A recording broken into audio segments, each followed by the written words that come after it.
بسم اللہ الرحمن الرحیم۔ السلام علیکم۔ آج ہم بات کریں گے ابن مقنع یعنی نقاب پوش جس نے جھوٹا چاند بنا کر خدائی دعویٰ کیا۔ اسلامی تاریخ کے اوراق میں کچھ واقعات ایسے بھی ہیں جو اپنے اندر ایک گہری عبرت اور سبق چھپائے ہوئے ہیں۔ ایسا ہی ایک واقعہ عباسی دور خلافت میں پیش آیا، ایک شخص سے جڑا ہوا جس نے اپنی چالاکی، جادو اور دھوکے سے لوگوں کو فریب میں ڈال دیا۔ یہ کہانی ہے ابن مقنع خراسانی کی۔ خلیفہ ابو جعفر المنصور کے دور میں خراسان کے ایک گاؤں مرو میں ایک بچہ پیدا ہوا۔ نام رکھا گیا ہاشم، لیکن تاریخ نے اسے ہمیشہ ابن مقنع کے نام سے یاد رکھا۔ یہ بچہ شکل اور صورت میں بہت ہی بدصورت تھا۔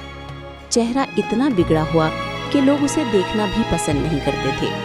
اپنی بدصورتی چھپانے کے لیے وہ ہمیشہ نقاب اوڑھے رکھتا اور یہی نقاب اس کے نام کا حصہ بن گیا، المقنع یعنی نقاب پوش۔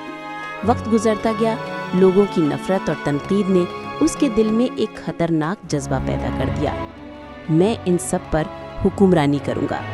یہی احساس کمتری آگ بن گیا۔ جوانی میں وہ اپنا گھر چھوڑ گیا، دنیا کی خاک چھانتا رہا اور علم کیمیا، جادو اور شوبدھا بازی کے رموز سیکھتا رہا۔ کہا جاتا ہے کہ اس نے سالہ سال ایسے لوگوں کی صحبت میں گزارے جو جادو اور خفیہ فنون میں ماہر تھے۔ جب وہ واپس لوٹا تو ایک نیا کردار بن چکا تھا۔ خراسان کے ایک ایسے علاقے میں پہنچا جہاں دین کے معاملے میں جہالت تھی، اور اپنے جادو کے کرشمے دکھا کر لوگوں کو متاثر کرنے لگا۔ لوگ اس کی چالوں سے حیران رہ جاتے۔ آہستہ آہستہ لوگ اسے حکیم کہنے لگے، پھر ولی کہنے لگے، اور آخرکار وہ دن بھی آیا جب اس نے نبوت کا دعویٰ کر دیا۔ نعوذ باللہ۔ جب خاصی لوگ اس پر ایمان لے آئے تو وہ انہیں لے کر ماورا النہر کے علاقے کش میں پہنچ گیا۔ دشوار گزار پہاڑی راستوں کے درمیان یہ علاقہ اس کے مذموم مقاصد پر پورا اترتا تھا۔ وہاں اس نے ایک قلعہ تعمیر کر لیا۔ دور دراز اور دشوار پہاڑی علاقہ ہونے کی وجہ سے جنگ میں اسے مضبوط دفاع حاصل تھا۔ اس نے وہاں سے گزرنے والے قافلوں کو لوٹنا شروع کر دیا اور اپنے پیروکاروں پر لوٹ مار حلال قرار دے دی۔ اس نے کہا کہ مجھ پر جبرائیل اترتے ہیں اور مجھ سے کلام کرتے ہیں۔ اس کی باتوں سے سادہ دل لوگ دھوکے میں آ گئے۔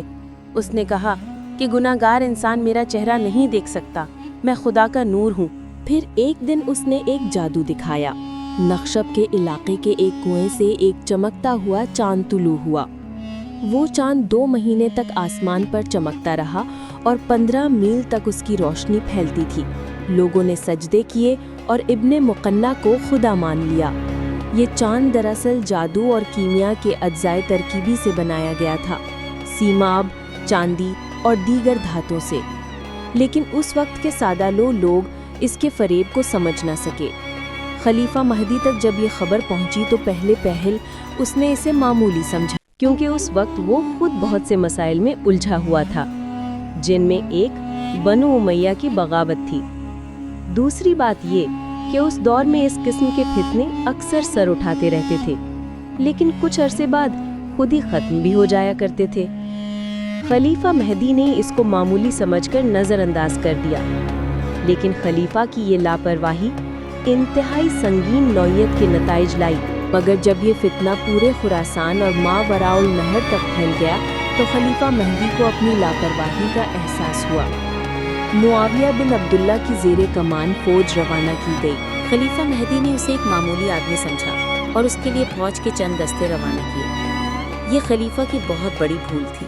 ابن مقنع کی فوج نے خلیفہ کی فوج کو شکست سے دوچار کر دیا۔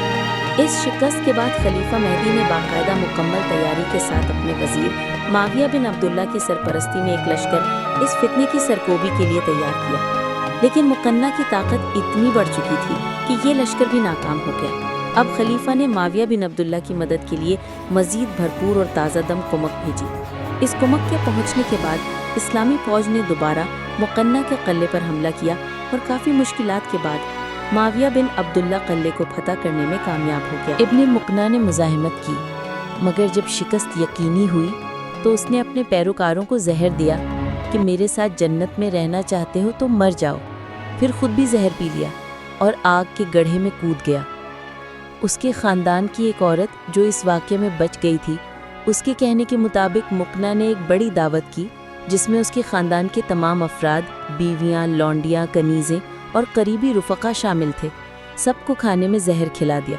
اس کے بعد اس نے آگ کا ایک گڑھا روشن کر کے اپنی نقاب اتاری اور سر کے بل اس الاؤ میں خود کو جھونک دیا۔ اس عورت کا کہنا تھا کہ اس نے پہلی بار مقنہ کو بغیر نقاب کے دیکھا تھا۔ اس کا چہرہ انتہائی بدنما اور گھناؤنا تھا۔ اس کے سپاٹ گلے سڑے چہرے سے ناک اور ہونٹ گل کر گر چکے تھے۔ اس کی کچھ انگلیاں بھی جھڑ چکی تھیں۔ کہتے ہیں جب وہ مرا تو اس کے مصنوعی چاند کی روشنی بھی مدھم پڑ گئی۔ چند دن بعد وہ چاند ٹوٹ کر کنویں میں گر گیا اور ہمیشہ کے لیے غروب ہو گیا۔ یہ کہانی صرف تاریخ نہیں، ایک عبرت ہے کہ علم اگر تکبر کے ساتھ ہو تو فتنہ بن جاتا ہے، اور جادو چاہے کتنا ہی روشن کیوں نہ لگے آخر کار بجھ ہی جاتا ہے۔ رہے نام اللہ کا۔